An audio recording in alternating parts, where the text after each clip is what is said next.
చాలా సంతోషం మరొకసారి మీ అందరినీ ఈ రీతిగా చూడటానికి దేవుడిచ్చిన మంచి సమయాన్ని బట్టి నేను ఎంతో సంతోషిస్తున్నాను. మరి రవికిరణ్ గారు అలాగే దైవజనులు పాస్టర్ గారు ఇప్పుడే నాకు పరిచయం అయ్యారు. వీరందరినీ చూడటానికి కూడా దేవుడిచ్చిన మంచి సమయాన్ని బట్టి నేను సంతోషిస్తున్నాను. వారికి నా ప్రత్యేకమైన వందనాలు. మరి స్థానిక దైవజనులు మా అన్నయ్య గారు, ఆయనకి కూడా నా ప్రత్యేకమైన వందనాలు చెల్లిస్తున్నాను.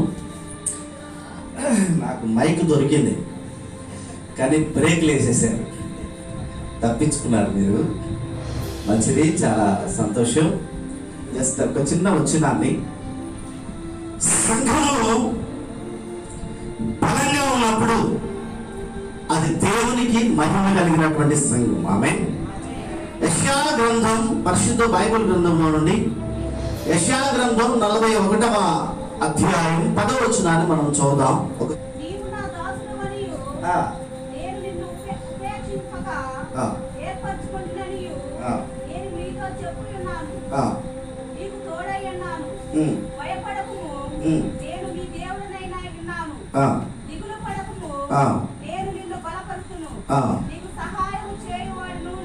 చాలు, చిన్న ప్రార్థన. పరిశుద్ధులైన ప్రభువా, జీవాధిపతి వందనాలు. వాక్యం దీవించండి, గిరిచి మాకు వడ్డించండి. మీరే మమ్మల్ని బలపరచండి, తృప్తిపరచండి. యేసు క్రీస్తు నామమున ప్రార్థిస్తున్నాం తండ్రి, ఆమేన్. చదవబడినటువంటి ఈ వాక్య భాగంలో దేవుడు నేను నిన్ను బలపరుస్తాను అంటున్నాడు.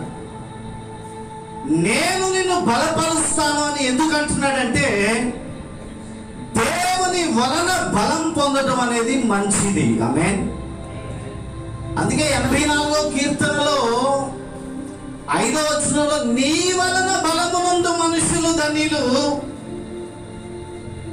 నీ వలన బలమునందు మనుషులు ధన్యులు, యాత్ర చేయు మార్గములు వారికి అతి ప్రియములు, వారు పాతాళంలో పడి వెళ్ళుచు దాన్ని జలమయముగా చేయుదురు, తొలకరి వాన దానిని దీవెనలతో కప్పును, వాళ్ళలో ప్రతివాడు, ఈ మాట కావాలి, వాళ్ళ ప్రతివాడు చదవరా, సియోనులో దేవుని సన్నిధిని కనబడును. హల్లెలూయా. దేవుడు బలపరిచిన వ్యక్తి మాత్రమే రేపు పరలోకంలో ప్రవేశిస్తాడు. దేవుడు బలపరచకపోతే వాడు బలహీనుడు. దేవుడు బలపరిచినటువంటి వ్యక్తి మాత్రమే దేవుని రాజ్యాన్ని సొంతం చేసుకుంటాడు. ఒక మాట మీకు అర్థమయ్యేటట్లుగా చెప్తాను. దావీదుని, గొలియాతుని మనం చూస్తే ఎవరు బలవంతులుగా కనబడతారు చెప్పండి? చూడటానికి మాత్రం గట్టిగా చెప్పండి, నాకు టైం తక్కువ ఇచ్చారు, నాకు టెన్షన్ గా ఉంది. చూడటానికి ఎవరు బలవంతులుగా ఉంటారు? గొలియాతు. యుద్ధంలో వెళ్తే ఎవరు గెలిచారు? దావీదు గెలిచాడు. ప్రియ దేవుని బిడ్డలారా, దావీదు గెలవడానికి కారణం ఏమిటంటే, ఈ పనికిమాలినోడు 40 రోజుల నుంచి అడుగుతున్నాడు, మీలో ఎవడైనా ఉన్నాడా, మీలో ఎవడైనా ఉన్నాడా, మీలో ఎవడైనా ఉన్నాడా అన్నప్పుడల్లా దేవుడు ఆకాశం చెప్తున్నాడు, నాకు ఒకడు ఉన్నాడు, నాకు ఒకడు ఉన్నాడు, మీలో ఎవడైనా ఉన్నాడా, రాసం ఉన్నవాడు, మీసం ఉన్నవాడు అని అడుగుతున్నాడు వీడు ప్రతిరోజు. నాకు ఒకడు ఉన్నాడు. నాకు సరిగ్గా వాడు 39 రోజులు అరవనిచ్చి 40వ రోజు దేవుడు దావీదుని దించాడు అక్కడికి. హల్లెలూయా. దావీదు వచ్చాడు, మనోడు పడుకోపోయాడు. దేవుడు బలపరిస్తే అలా ఉంటుందండి. దేవుని వలన బలము పొందిన మనుషుని ద్వారా దేవునికి మహిమ కలుగుతుంది. ఈరోజు దేవుని యొక్క సంఘము దేవుని వలన బలం పొందకపోతే, ప్రియ దేవుని బిడ్డలారా, నా సంఘము ఎదుట పాతాళలోక ద్వారాలు నిలవలేవు అని చెప్పింది బలమైన సంఘము గురించి. ఇశ్రాయేలు కంటిలో ఏలు పెడితే నా కంట్లో ఏలు పెట్టని చెప్పింది బలహీనమైన ఇశ్రాయేలు గురించి కాదు, బలమైన ఇశ్రాయేలు గురించి. హల్లెలూయా, హల్లెలూయా. మనల్ని భుజించారు, ఎవరు సముద్రంలోంచి ప్రయాణం చేశారు, ఆరిన నేలను ప్రయాణం చేశారు, కానీ వారు అరణ్యాల్లో చనిపోయారు. మనల్ని భుజించిన వారు కూడా అరణ్యాల్లో చనిపోయారు. కారణం ఏంటో తెలుసా అండి? వారు దేవుని కార్యాలు మాత్రమే చూశారు, కానీ వారికి బలం లేదండి. వారికి ఏం లేదు, బలం లేదు. ఆధ్యాత్మిక జీవితంలో నువ్వు బలం పొందకపోతే నువ్వు పరలోక రాజ్యంలో ఎంత మాత్రం కూడా ప్రవేశించవు. ఎందుకు? ఆధ్యాత్మిక జీవితానికి బలం కావాలనేది ఒకే ఒక మాట చూపించి నేను ముగిస్తాను పిల్లరా. ఈరోజు మా అన్నయ్య చెప్పారు, నేను ముందే సేవకు వచ్చానని. నేను ముందే సేవకు వచ్చాను, ఆయన చాలా తర్వాత వచ్చారు, ఏమీ తెలియదని. దేవుడు ఎవరు ముందొచ్చారా ఎవరు వెనకొచ్చారని చూడండి. ఆయనను దేవుడు నడిపించిన విధానం చూస్తే మాకు ఎప్పుడూ ఆశ్చర్యంగానే ఉంటుంది. ఆయన మాట్లాడే విధానం సంఘానికి బలము కలిగే మాట, సంఘం అభివృద్ధి పొందే మాట దేవుడు ఆయన నోట పెట్టాడు. అందుకనే ఆయన ఎన్ని ప్రాంతాలు తిరిగాడో హోసన్నా మినిస్ట్రీలో ఉన్నప్పుడు అన్ని చోట్లకి నేను వెళ్ళాను. వెళ్ళింది ప్రతిసారి మందిరాలు కట్టడమే. వెళ్ళిన ప్రతిసారి మందిరం కట్టడమే. ఆయనకంటే ముందు నేను మందిరం కట్టడం ఎలాగ ఆయన అడిగి నేర్చుకున్నాను. మీరు రోజు చూడండి, మా మందిరం హోసన్నా మందిరం లాగే ఉంటుంది. ఆయన చెప్పినట్టే చేసింది నేను. వెనకొచ్చాక ముందు వచ్చాక దేవుడి చేతిలో ఎంత మట్టికి మనం వాడబడుతున్నాం. ఏడుగురు పెంచేవాడికి విశాలమైన మైండ్ ఉంటుంది. సౌలు పిల్లలు పెంచేవాడికి అంత పెద్ద అక్కర్లా, చిన్న ప్లేస్ ఉంటే సరిపోతుంది కదా. విస్తారమైన జనులను పోషించాలంటే దేవుడు కూడా దానికి కావలసినంత జ్ఞానం ఇస్తాడు. అందుకనే మీరు ధన్యులు. ఆమేన్. ఒక గొప్ప దైవజనుని కలిగి ఉన్నారు, మీరు ధన్యులు. ఒక మాట చూపిస్తాను నేను. 2 తెస్సలోనికైలకు రాసిన పత్రిక 2వ అధ్యాయం 10వ వచనాన్ని మనం చూద్దాం త్వరగా. దుర్నీతిని పుట్టించు, సమస్త మోసముతోను, సమస్త మోసం నశించుచున్న వారిలో సాతాను కనబరచు బలము. చాలు చదవబడిన ఈ వాక్య భాగంలో లేదా ఇప్పటివరకు మనం దేవుని బలం గురించి చెప్పుకుంటాం కదా. సాతాను కూడా కొంతమందిని బలపరుస్తాడట. దేవుడు కొంతమందిని బలపరుస్తాడు. తన యొక్క స్వభావాన్ని, తన యొక్క గుణాన్ని బలపరచుకోవడానికి దేవునికి మనుషులు కావాలి. దుష్టుడైన సాతాను కూడా వాడి గుణాలు, వాడి స్వభావం బయలుపరచుకోవడానికి వాడికి కూడా మనుషులు కావాలి. దేవుని వలన కొంతమంది బలం పొందుతుంటే సాతాను వలన కొంతమంది బలం పొందుతున్నారు. దేవుని చేతిలో కొంతమంది సాధనాలుగా వాడబడుతుంటే సాతాను చేతిలో కొంతమంది సాధనాలుగా వాడబడుతున్నారు. ఈరోజు ఆలోచన చేద్దాం. బలమైన సంఘం ఎక్కడుంటే దేవుడు అక్కడ ఉంటాడండి. బలహీనమైన సంఘం వలన ఎలాంటి కార్యాలు జరగదు. బలహీనమైన విశ్వాసి వలన తన కుటుంబానికి మేలుండదు, తన సంఘానికి కూడా ఏమాత్రం మేలుండదు. నేను బలవంతుడువా, నువ్వు బలహీనుడువా అనేది మనం ఆలోచన చేయాలి. ఒక మాట ఆదికాండం 26వ అధ్యాయం 16వ వచనాన్ని మనం చూద్దాం త్వరగా చూడండి. ఆదికాండం 26వ అధ్యాయం 16వ వచనం.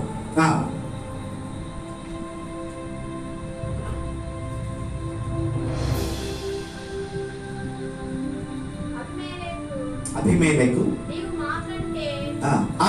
చెప్తున్నాడు, అభిమేలెకు నీవు మాకంటే బహుబలము గలవాడు. ఈ మాట రాజైన అభిమేలెకు, ఫిలిష్తీయుల దేశానికి రాజైన, గెరారు దేశానికి రాజైన అభిమేలెకు చెబుతున్న మాట, నువ్వు మాకంటే బలవంతుడవు. ఎవరండి బలవంతుడు? ఇస్సాకు రాజా? ఇస్సాకు రాజ్య పరిపాలన చేశాడా? ఒక దేశాన్ని పరిపాలన చేసే రాజు ఇస్సాకు దగ్గరికి వచ్చి నువ్వు మాకంటే బలవంతుడు అంటున్నాడు. దేన్ని చూసి చెప్తున్నాడు చెప్పండి? ఇస్సాకుని జిమ్ములో చూశాడా? ఇస్సాకు బలవంతుడని అభిమేలెకు రాజుకి ఎలా తెలిసింది? ఇప్పుడు 28వ వచనాన్ని చదువుదాం. 28వ వచనం త్వరగా.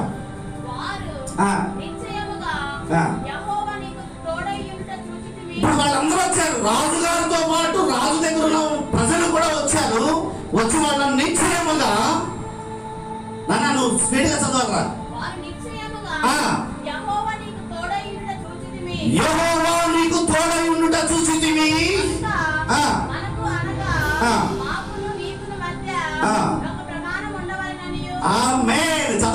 ఈ వాక్య భాగంలో సమాధాన పడడానికి ఒక సామాన్యమైన వ్యక్తి ఊళ్ళో తిరుగుతూ వేసుకొని ఊళ్ళో తిరిగి బ్రతికే ఒక వ్యక్తి దగ్గరికి రాజుగారు వచ్చాడు సమాధానం కోసం. దేన్ని బట్టి తెలుసా పిల్లరా? దేన్ని బట్టి తెలుసా? తన ధనాన్ని చూసి కాదు, తన పేరు ప్రఖ్యాతులు చూసి కాదు, తనతో దేవుడు ఆ ధనాన్ని దేశం ఆ దేశాన్ని పరిపాలిస్తున్న రాజు కూడా గుర్తుపట్టాడు. హల్లెలూయా, హల్లెలూయా. మోసే ద్వారా దేవుడు యెహోవా మోసే ద్వారా ఫరోకి ఇలాగో ఆజ్ఞాపించాడు. యెహోవా మోసే ద్వారా ఫరోకు ఇలాగో ఆజ్ఞాపించునని బైబిల్ అనేక చోట్ల రాయబడింది. నేను రిఫరెన్స్ చెప్పట్లేదు, ఎందుకంటే నాకు టైం అయిపోయింది. నేను మీతో మాట్లాడటానికి ఏం వాడుకుంటున్నాను చెప్పండి? నేను మీతో మాట్లాడటానికి ఏం వాడుకుంటాను? క్లూ ఇచ్చినా చెప్పట్లేదు మీరు. మైక్ వాడుకుంటున్నాను మీతో మాట్లాడటానికి. దేవుడు ఫరోతో మాట్లాడటానికి మోసను వాడుకున్నాడు. ఆమేన్. ఎందుకు వాడుకోవాలి? డైరెక్ట్ గా దేవుడు ఫరోతో మాట్లాడవచ్చు అంటే లేదు లేదు లేదు, అది దేవుని పద్ధతి కానే కాదు. దేవుడు ప్రేమ కలిగిన వాడని చెప్పాలంటే దేవుడికి ఒక వ్యక్తి కావాలి. ఆ వ్యక్తిలో నుంచి దేవుడి ప్రేమను దేవుడు వెల్లడిపరుచుకుంటాడు. హల్లెలూయా. దేవుడు దయగలిగిన వాడంటే, దేవుడు క్షమించేవాడంటే, దేవుడు ప్రేమించేవాడంటే దేవుడు డైరెక్ట్ గా చూపించడండి. ఒక మనిషిని ఏర్పాటు చేస్తూ ఆ వ్యక్తి ద్వారా దేవుడు ఆయన గుణాన్ని బయలుపరుచుకుంటాడు. ఇప్పుడు చెప్పు, అబద్ధికుడైన సాతాను చేతిలో ఉండి అబద్ధాలు ఆడుతున్నావా? మోసగాడైన సాతాను చేతిలో ఉండి మోసాలు చేస్తున్నావా? పరిశుద్ధుడైన దేవుని చేతిలో ఉండి పరిశుద్ధంగా జీవిస్తున్నావా? ఎలా ఉంది నీ జీవితం? దేవుని చేతిలో కనుక ఉంటే నీలో నుంచి బయటకు వచ్చేవాడి దేవుని యొక్క గుణాలే. సాతాను చేతిలో ఉంటే నీలో నుండి బయటకు వచ్చేవాడి సాతాను సంబంధమైనటువంటి గుణాలు. ఒక్కసారి ఆలోచించేద్దాం పిల్లరా. నువ్వు దేవుని వలన బలము పొందిన మనిషివైతే దేవుడు నిన్ను వాడుకుంటాడు. గొలియాతు వచ్చాడు, ఎవరున్నారో నాకు ఎదురు నిలబడేవాడు అన్నారు. దావీదు ద్వారా దేవుడు కోపం వచ్చింది. దావీదు ద్వారా దేవుడు కోపడ్డాడు. దావీదు ద్వారా దేవుడు యుద్ధం చేశాడు. దావీదు ద్వారా దేవుడు ఇశ్రాయేలుకి జయమిచ్చాడు. హల్లెలూయా. పిల్లరా, ఒకసారి ఆలోచించేద్దాం. నీవు అబద్ధికుడు అయితే బైబిల్ చెప్తుంది ఏ అబద్ధము సత్య సంబంధమైనది కాదు. అంటే ఎవరి సంబంధం అది? నువ్వు సాతాను సంబంధివా, దేవుని సంబంధివా? దేవుని సంబంధం అయితే నీలో ఏం కనబడాలో తెలుసా? నువ్వు నడుస్తున్నప్పుడు ప్రజలు నీలో యేసుని చూడాలి. హల్లెలూయా. నువ్వు మాట్లాడుతున్నప్పుడు నీలో యేసుని చూడాలి ప్రజలు. నువ్వు నడుస్తున్నప్పుడు, మాట్లాడుతున్నప్పుడు, ఆలోచిస్తున్నప్పుడు యేసు తప్ప ఇంకెవరు కనబడకూడదు. నీ ద్వారా ఆయన తనను తాను వెల్లడిపరచుకోవాలనుకుంటున్నాడు. నీ ద్వారా లోకానికి తనను తాను ప్రత్యక్షపరచుకోవాలనుకుంటున్నాడు. దీనికి నువ్వేం చేయాలో తెలుసా? దేవుని సన్నిధిలో ఒక బలమైన విశ్వాసిగా మారాలి. ఆమేన్. బలం లేని వాడిని దేవుడు వాడుకోడు.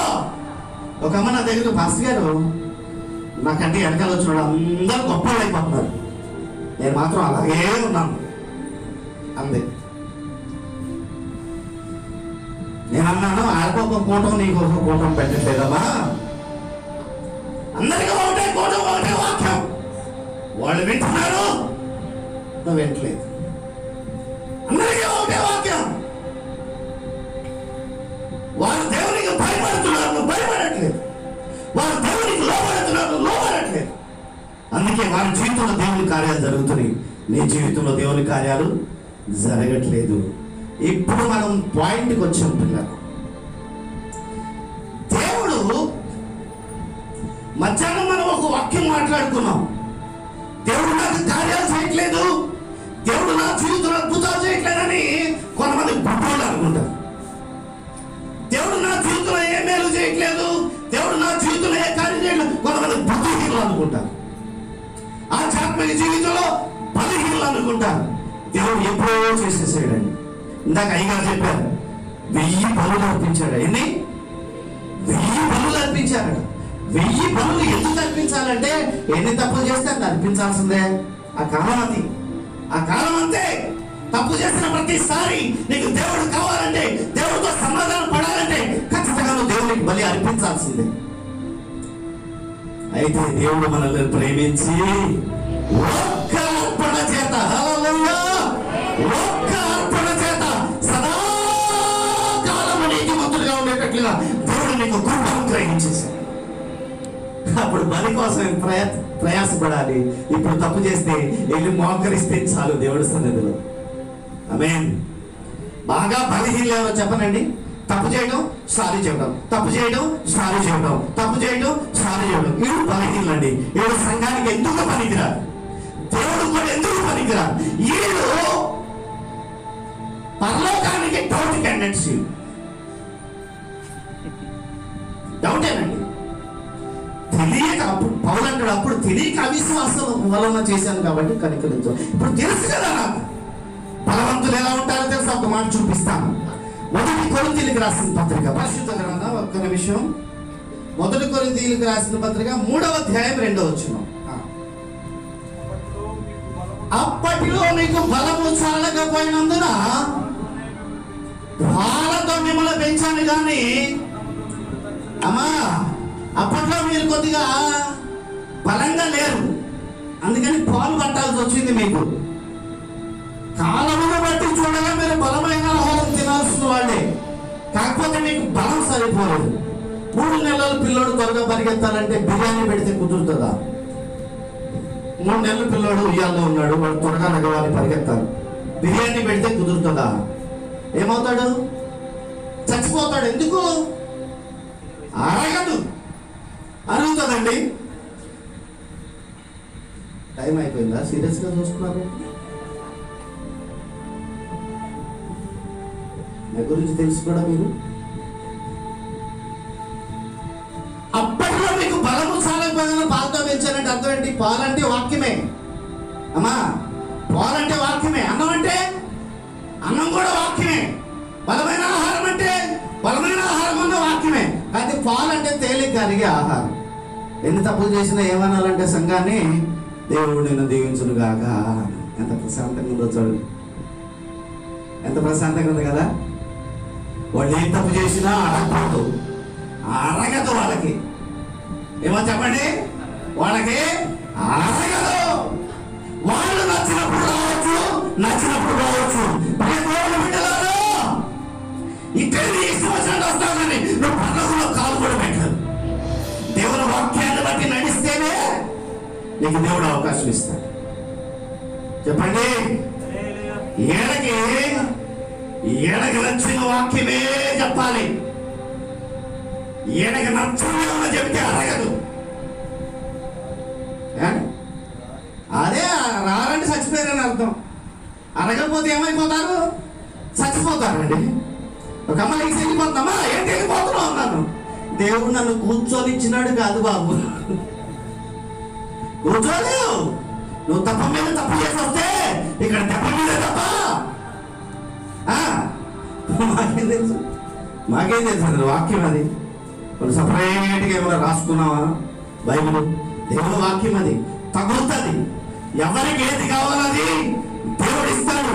ఈరోజు దేవుడు వాక్యం పెట్టినటువంటి నా ప్రియమైనటువంటి దేవుని బిడ్డలారా, ప్రభువు నీతో మాట్లాడింది, నువ్వు అరిగించుకోలేకపోతున్నావు అంటే నీకు బలం సరిపోలేదు అని అర్థం. ఏది చెప్పినా నీకు అడగాలంతే. నా దేశంలో పాస్టర్ గారు ఉన్నారు, తప్పు చేస్తే ఆయన అడిగినప్పుడు చెప్పాలి. ఏదైనా నిద్రపోతున్నా ఆమె కంజలు తీసుకొని కొట్టాడు. మళ్ళీ ఎవరిని కొడితే వాళ్ళే తెచ్చి ఇక్కడ పెట్టేవాళ్ళు కంజర. నేర్చుకుంటావా నువ్వు అలాంటి భక్తి? పాస్టర్ గారు కొద్దిగా సీరియస్గా చూసేవా? అన్నలా చూస్తున్నాడు. ఆయన చూపులోనే నాకు అర్థమైంది. ఆయన కోపంగా ఇంకేం మాట్లాడక ముందే నేను పెళ్లి చూపులు పెళ్లి ఫోటోలు అండి, నవ్వు రాకపోయినా నవ్వుతున్నారు పెళ్లి ఫోటోలు. ఎవరు వచ్చినా పాస్టర్ గారికి మాత్రం కోపం రాదా? తప్పు చేసినప్పుడు కోపం వస్తా రాదండి. ఆయనకు కోపం వస్తే ఆయన కోపాన్ని దైవజనుల నుంచి దేవుడు వెళ్ళని పరుస్తాడు. అప్పుడు నువ్వు భయపడాలంటే దైవజనుల ముఖంలో నుంచి హెచ్చరికలు వస్తాయి, అప్పుడు లోపడాలి.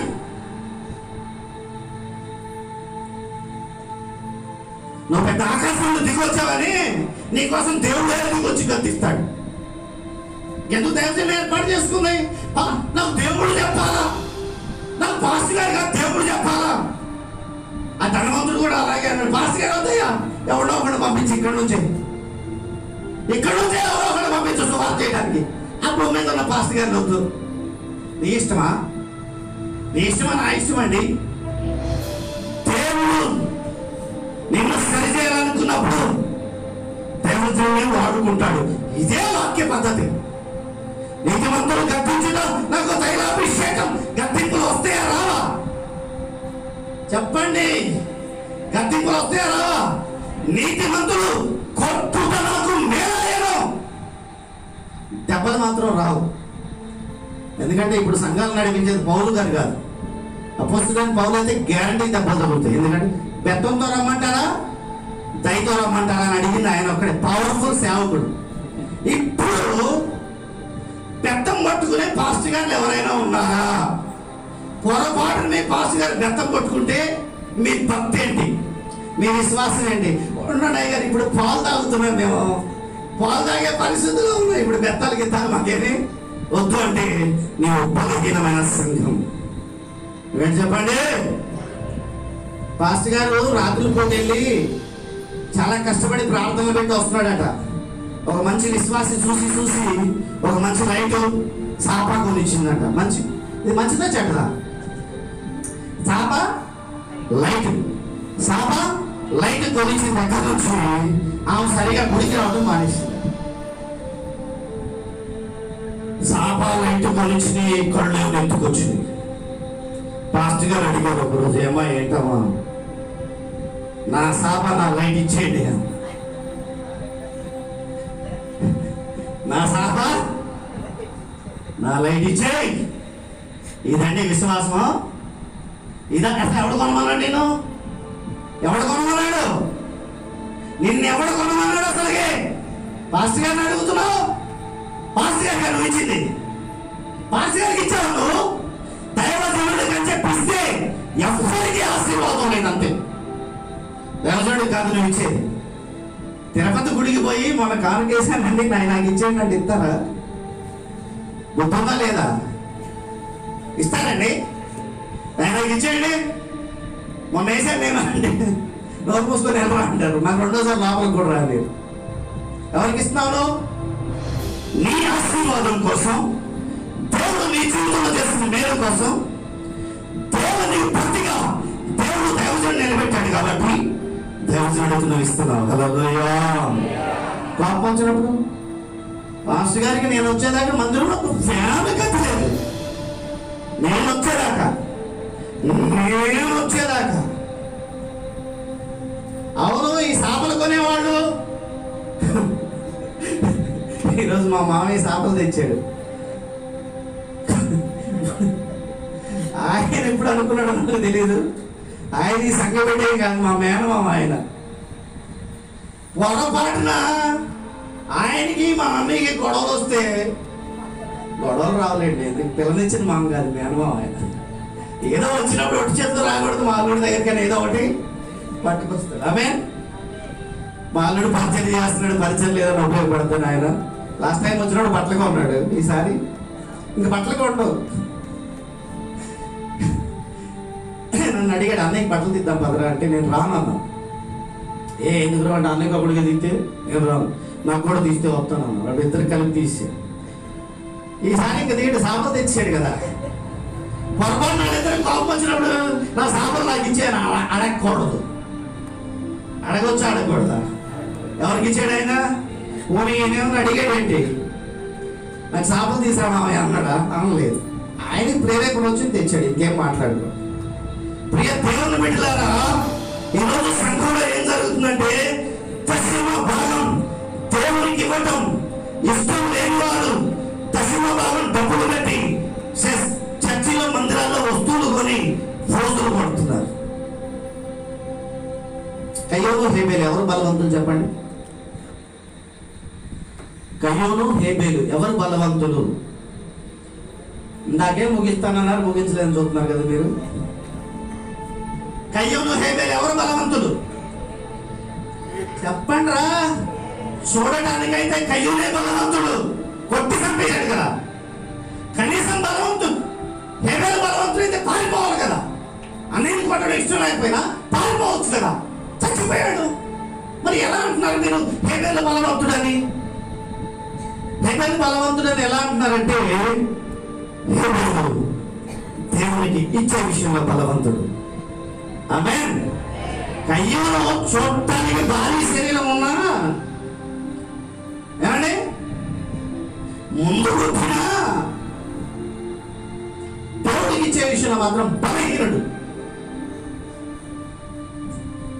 దావీదు బలహీనుడే గొలియాతు దగ్గర, కానీ దేవుడికి ఇష్టమైన వాడు కాబట్టి దేవుడు బలపరిచి వాడుకున్నాడు. హల్లెలూయా. హేబేలు కూడా దేవుడికి ఇష్టమైన వాడిగా మారాడు కాబట్టి దేవుడు తనను బలపరిచాడు. ప్రతి దేవుని బిడ్డలారా, దేవునికి ఇచ్చే విషయంలో నీ బలం ఏంటో తెలిసిపోతుంది. మన బలం తెలియాలి. ఏంటి మన బలం అంటే, చిన్న విషయానికి విరిగిపోతున్నారు అనుకోండి, వీడు బలహీనులు. వాక్యానికి కట్టుబడి ఉండాలి. హల్లెలూయా. మధ్యాహ్నం మనం మాట్లాడుకున్నాం, ఒక్క అర్పణ, అదొక్కటి గుర్తుపెట్టుకుని బతకాలి మనం. ఒకే ఒక్క అర్పణ మన జీవిత కాలం పరిశుద్ధంగా చేసింది. ఇంకా నాకు అవి ఇవ్వట్లేదు, నాకు ఇవి ఇవ్వట్లేదు, అవి రావట్లేదు, ఇవన్నీ తర్వాత అండి. ఇది కృప. ఇది మొదట నా నీతిని, నా రాజ్యమును వెతుకు, అప్పుడు నీకేం కావాలంటే అది నేను అనుగ్రహిస్తాను. హల్లెలూయా. ఇప్పుడు నువ్వు శరీర సంబంధివా, ఆత్మ సంబంధివా, దేవుని సంబంధివా, దేవుని సంబంధివా? నిజంగా నువ్వు దేవుని సంబంధివైతే దేవుడు నిన్ను బలపరుస్తాడు ఆయన రాజ్య వ్యాప్తి కొరకు పని చేయడానికి. హల్లెలూయా. హల్లెలూయా. దేవుని కొరకు దేవుడు ఎలాగైనా వాడుకుంటాడు. అంతే, దేవుడు ఎలాగైనా వాడుకుంటాడు. దేవుని రాజ్య వ్యాప్తి కొరకు పని చేయడానికి దేవుడు అనేక మందిని ఏర్పాటు చేసుకుంటున్నారు. దేవుడికి కావాల్సిన వాళ్ళు ఎవరో చెత్త చెదారం కాదు, చెత్త చెదారం కాదు, బలవంతులుగా దేవుని కొరకు వారి ద్వారా దేవుడు బలమైన కార్యాలు చేయించుకోవాలనుకుంటున్నాడు. బలమైన కార్యాలు నీ ద్వారా జరిగేటట్టుగా దేవుడు చేయాలని ఆశపడుతున్నాడు. నాకు కొంతమంది తెలుసండి, దశమ భాగం డబ్బులు పదవ దేవుడికి ఏమో ఇష్టం లేక అందులో సగం ఖర్చు పెట్టి కూటాలు పెడతారు. ఇంట్లో కూటాలు పెట్టడానికి దశమ భాగం డబ్బులు వాడతారండి వీళ్ళు. మందులలో వస్తువులు కొనడం ఎవడు ముట్టం? అసలు దేవుని సొమ్ము ముట్టడానికి ఎవడిచ్చారు నీకు అధికారం? ఎంత ధైర్యం నీకు, ఎంత ధైర్యం నీకు! దేవుని సొమ్ము ముట్టడానికి ఎంత ధైర్యం! నువ్వు బ్రతికినంత కాలం కృతజ్ఞత. ఇశ్రాయేలులో అనేకులు కృతజ్ఞత లేని వారై అరణ్యాల్లో వారిపోయారు. కనాన్ దేశానికి చాలా మంది వెళ్ళలేదు. ఈరోజు నీ సంఘం సియోనులో దేవుడి సన్నిధిని కనబడాలంటే దేవుడు బలపరిచినట్లుగా నీ ఆధ్యాత్మిక జీవితాన్ని కొనసాగించగలరు. పాలైనా వాక్యమే, బలమైన ఆహారం అన్నా వాక్యమే. బలమైన ఆహారాన్ని అరిగించుకునే శక్తి ఎప్పుడు నీకు వస్తుందో, దైవజనుడు గద్దించినప్పుడు, కొట్టిగా తిట్టిగా, ఇది నా దేవుడు నాకు ఇచ్చిన పనిష్మెంట్, ఇది నా దేవుడే నన్ను గద్దిస్తున్నాడు, ఇది నా దేవుడే నన్ను సరి చేస్తున్నాడని ఎవరైతే ఆ మాటను అరిగించుకొని ఆధ్యాత్మిక జీవితంలో బలం పొందుతాడో దేవుడు వారిని వాడుకుంటాడు. ఆమేన్. హల్లెలూయా. హల్లెలూయా. ఈరోజు దేవుని చేతుల్లో ఒక బలమైన సాధనముగా నువ్వు వాడబడాలి అంటే దేవుని సన్నిధిలో నువ్వు బలం పొందాలి. దానికి నువ్వు చేయవలసినటువంటి పని ఏంటో తెలుసా? దేవుని వాక్యాన్ని నువ్వు తప్పకుండా వినాలి, వాక్యాన్ని బట్టి నడవాలి, వాక్యం నీ హృదయంలో జీర్ణం అవ్వాలి. ఏదో మనకి ఇష్టమైనది తీసుకొని మనకి ఇష్టం లేని నువ్వు వదిలేస్తావంటే నువ్వు ఖచ్చితంగా బలహీనుడవు. నువ్వు ఖచ్చితంగా బలహీనుడు. ఇది దేవుని ఇల్లు. ఆమేన్. నువ్వు కడితే కట్టచ్చు. సిమెంట్ కొన్నావా? కొంటే కొన్నావు. రేకులు కొన్నావా? కొంటే కొన్నావు. కానీ అందరూ తల కర్ర తీసుకొచ్చి గుడారం వేసి దానికి మోసా గుడారం అని పేరు పెట్టేశారు. అంతే, అదే ఊరు. వరాహ గుడారం అని పెట్టచ్చు కదా. అప్పుడు వాడేం చేస్తాడంటే మోసని బయటికి నెట్టేస్తాడు. వరాహ దాతాడు అభిరాముడు మోసకి వ్యతిరేకంగా తిరిగారు కదా. ఎవరి పేరు పెట్టినా దేవునికి మహిమ రాదని వాళ్ళతోనే గుడి కట్టించి దానికి మోస పేరు పెట్టేశాడు. ఇది కూడా అంతే, ఇది కూడా అంతే. నువ్వేం చేస్తా చేయి, కానీ భగవంతుడిది ఇది.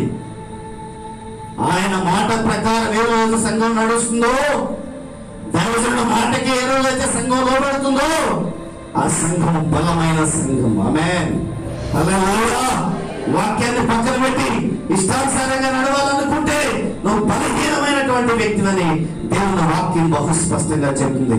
చివరిగా ఒక మాట చూపించి నేను ముగిస్తాను. నేను విశాఖపట్నం నుంచి వచ్చాను. ఇంత పెద్ద ప్రసంగం రాసుకున్నాను. మధ్యాహ్నం నాకు టైం లేదు, ఇప్పుడు లేదు. మొత్తం ప్రసంగం అంతా అలాగే ఉండిపోయింది. కానీ పిల్లరా,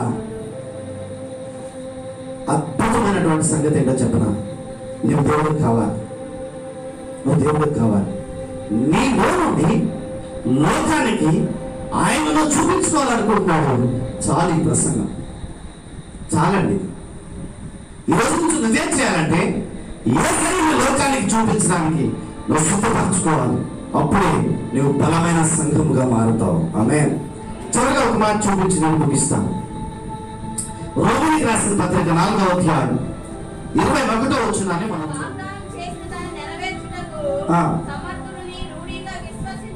ఆధ్యాత్మిక జీవితంలో నువ్వు బలపడడానికి విశ్వాసం అనేది చాలా ప్రాముఖ్యమైనటువంటి విషయం. ఆమేన్. హల్లెలూయా. మళ్ళీ విశ్వాసం ఎలా వస్తుందంటే వాక్యం వినడం వల్లనే విశ్వాసం కలుగుతుంది. డబ్బు అంటదట, నన్ను సంపాదించు, నీకు నేను డబ్బు డబ్బులు మనం సంపాదిస్తే డబ్బులు సంపాదించినట్లుగా విశ్వాసాన్ని నువ్వు సంపాదిస్తే నీ విశ్వాసమే నేను అంతకంతకు విశ్వాసంలో నడిపిస్తుంది.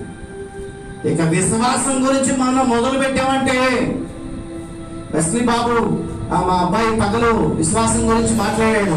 పొరపాటునది నేను టచ్ అయితే మనం సాయంత్రం దాకా కూర్చోవడం అని ఎందుకు లేదు, దాని జోలికి వెళ్ళలేదు. రాత్రి అంతా కూర్చోవాలి. ఎందుకంటే విశ్వాసము ద్వారానే బైబిల్లో అన్ని అద్భుతాలు. విశ్వాసము ద్వారా వారు రాజ్యములను జయించిరి, అగ్ని బలమును సల్లార్చిరి, ఆమేన్, సింహపు నోరు వహించిరి. ఇదంతా విశ్వాసం వల్లే జరిగింది. నువ్వు సరైన విశ్వాసమేనా? అసలుకి నువ్వు సరైన విశ్వాసమేనా? ఈ సంఘం మీరేనా? ఈ ఇల్లు మీరేనా? నువ్వు దేవునికి కుమారుడువేనా? అయితే నీకు బాధ్యత ఉందా? ప్రతిదీ నీదే బాధ్యత. మీ పాస్టర్ గారు, మా అన్నయ్య ఇంకా ఈ మందిరం కట్టినందుకు అప్పు చేసిన డబ్బులకి వడ్డీ కడుతున్నాడు. తెలుసా మీకు? ఎంతమందికి తెలుసు? ఇంకా నెలలా ఆయన వడ్డీ కడుతున్నాడు. కొంతమంది ఆయన సన్నిహితులకి, ఆయన హృదయానికి దగ్గరగా ఉన్న వాళ్ళకే తెలుస్తాయి. అన్నీ చెప్పలే. కానీ ఎందుకు చెప్పారంటే మీకోసం చేయలేదు అది. ఆమేన్. దేవుని కోసం చేశారు. దేవుని రాజ్యవ్యాప్తి కొరకు ప్రజలు సంపాదించాలని ఒక ఆశ. దేవుడు పిలిచాడు కాబట్టి ఏది ఏమైనా దేవుడు పనే చేయాలి. నిందలు వస్తాయా? వస్తే కానీ పని ఎలా కాపుతాం? ఏసన్న గారి దగ్గరికి ఒక పేషెంట్ని తీసుకొచ్చారట. ఆయన పక్కన ఉన్న అనుచరులు అందరూ వెళ్ళి, అన్నా ప్రార్థన చేద్దాం, ఆయన చచ్చిపోతాడు, అనవసరంగా మీరు ప్రార్థన చేస్తే మీకు సర్టిఫికేట్, ప్రార్థన చేయొద్దులేనా, బాగా సీరియస్ కేసు అంటే అన్న అన్నారట, తప్పకుండా నేను ప్రార్థన చేస్తాను, చచ్చిపోతే చచ్చిపోతాడు, మరొకరు ప్రార్థన చేస్తాను. ప్రార్థన చేయడానికి దేవుడు నన్ను నియమించాడు. మధ్యలో మీరెవరు? ఆమేన్. ఎందుకు వచ్చినాయా? వస్తే రాలే, సేవ చేయాలి. పిలిచింది ఎవరు? పిలిచింది ఎవరు చెప్పండి? కష్టాలు వస్తాయా? సేవ చేయాలి. అప్పుడా? సేవ చేయాలి. ఆర్థిక ఇబ్బందులా? సేవ చేయాలి. అనారోగ్యమా? సేవ చేయాలి. చేయాలి. ఎందుకంటే ఇది ఆయన ఏర్పాటు. ఆమేన్. హల్లెలూయా. ఈరోజు నీవు నేను మనమందరం ఆలోచన చేద్దాం. నిజముగా దేవుని కుమారుడు కుమార్తె అయితే దైవజనుడు బాగుంటే నువ్వు బాగుంటావు. నేను చెప్తున్నాను, ఆయన అప్పుల నుంచి ఎప్పుడు బయటకు వస్తాడో మీ అప్పులన్నీ తీరిపోతాయి. హల్లెలూయా. నమ్మండి, అడగండి, విశ్వాసం ఉంచండి. మీ సేవకుడు అప్పుల్లో ఉండి మీ అప్పు తీరాలని ప్రార్థన చేస్తున్నాడండి. న్యాయమేనా ఇది? డబ్బులు లేక ఐరన్ రేకులు కొట్టేశాడు మందిరానికి ఎప్పుడో ఒక 10 సంవత్సరాల క్రితం. వర్షం పడితే చాలు, ఒక మంచం తప్ప ఆ మంచం కూడా సగం తడిసిపోతుంది. పాస్టర్ గారిని బాబుని ఆ మంచం వేసి ఆ పొడి తడవకుండా నా దగ్గర వాడు వర్షం కోసం ప్రార్థన చేయండి అయ్యగారు అనగానే నా గుండెలో దడదడా కొట్టుకునేది. కానీ చేసేవాడిని. వర్షం కూడా అలాగే కురిసేది. ఇంకా ఆపునైనా చదువు చేస్తుంది, ఇంకా ఆపునైనా అని అది ఆగేది కాదు. ఏమండి? దైవజనుడుగా ఆయన బాధ్యత, సంఘ బిడ్డగా దేవుని చేత ఏర్పాటు చేసుకున్న వ్యక్తిగా, ఒక బలమైన సంఘంగా, నిత్య జీవానికి వారసుడుగా వారసురాలుగా సంఘంలో నీ పాత్ర ఏంటి? ఒకసారి ఆలోచన చేద్దాం. సరైన విశ్వాసంగా నువ్వు మార్చబడకపోతే అనేక మంది విడిచిపెట్టబడబోతున్నారు. రేపు ఆ గుంపులో నువ్వు కూడా ఉంటావు. దేవుడు ఏర్పాటు చేసుకున్న గుంపులో ఉండాలంటే బల నమ్మకమైన మంచి దాసుగాని దేవుని చేత అనిపించుకునేటట్లుగా మన భక్తి జీవితాన్ని కొనసాగించాలి. అటు కృప దేవుడు మనందరికీ దయచేయను గాక. ఆమేన్.